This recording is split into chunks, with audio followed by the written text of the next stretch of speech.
It's another beautiful day in Princeton, and Sig and I are so excited to be with Mimi O, owner of Princeton Tour Company. Mimi does walking tours, biking tours, bus tours, and pre-recorded tours. That's right. We're looking to expand to helicopters. We're not there yet. I want to go on that. Well, let me take you guys to one of my favorite places on campus.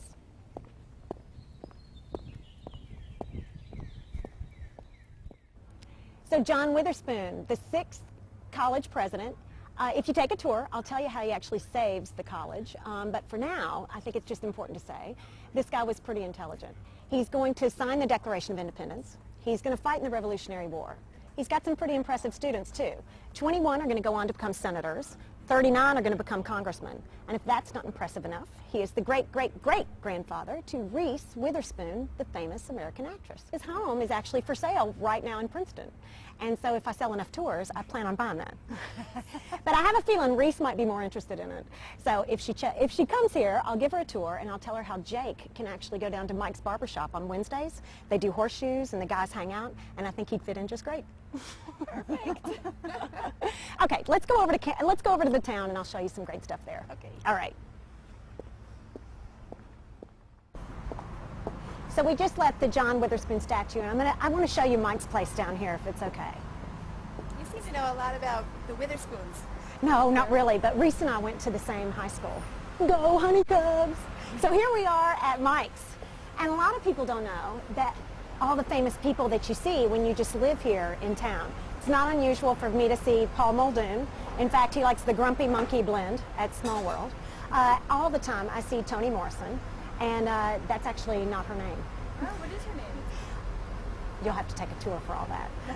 Do you ever see Cornel West? I do. I see Cornel West all the time, and he's nice to my son, Stosh. So I know he's a great professor, but he's also a great guy. So it's not unusual here in Princeton to just always constantly be in the midst of greats. And you already know from the John Witherspoon that the folks on campus are super, but the townies are great too. So this is kind of like something fun I wanted to show you guys, what it feels like to kind of be on the inside. Let's see if I can introduce you to Mike. I've got some friends I want to introduce you to. Is Mike around? No, he's not here today. He's not? Come on, you should know better than to come in on a Thursday morning after Wednesday night. You know what? You're right. I can't. Rookie mistake. Sorry. I'll bring him back another time. Okay. Bye, guys. Bye-bye.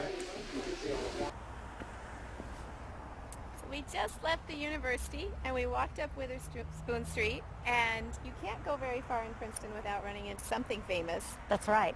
In fact, this home right here was the birth home of Paul Robeson. He's going to be the first African American to ever perform on Broadway.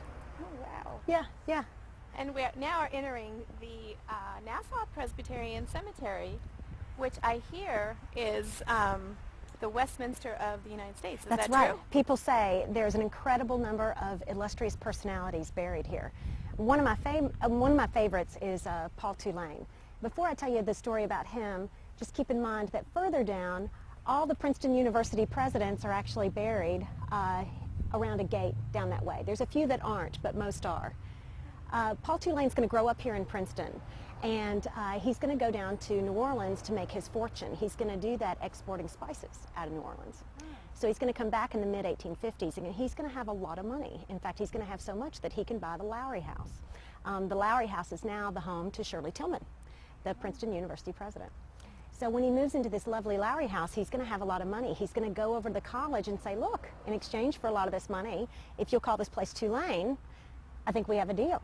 Well, of course, the university is going to say no to that idea.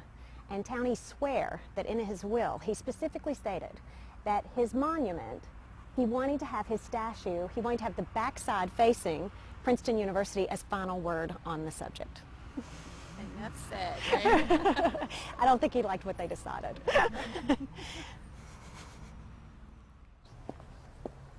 So I'm a fan of y'all's video on your website. And I noticed when you were over at Cop Cycle Shop, did you know that's the oldest cycle shop in America? Wow, oldest? It is.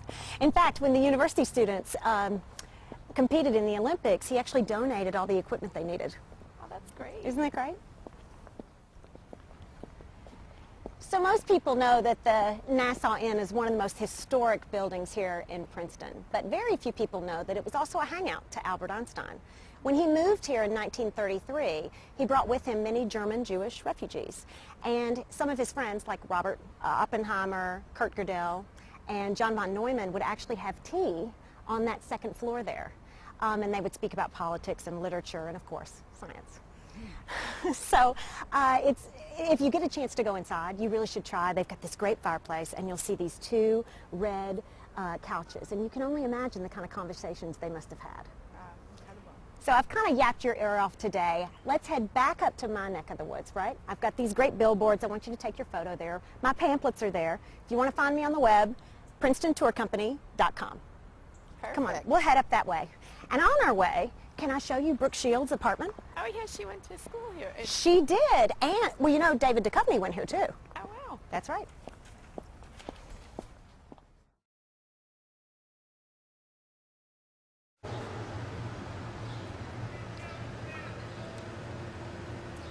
This is Sig. This is Sil. See you soon.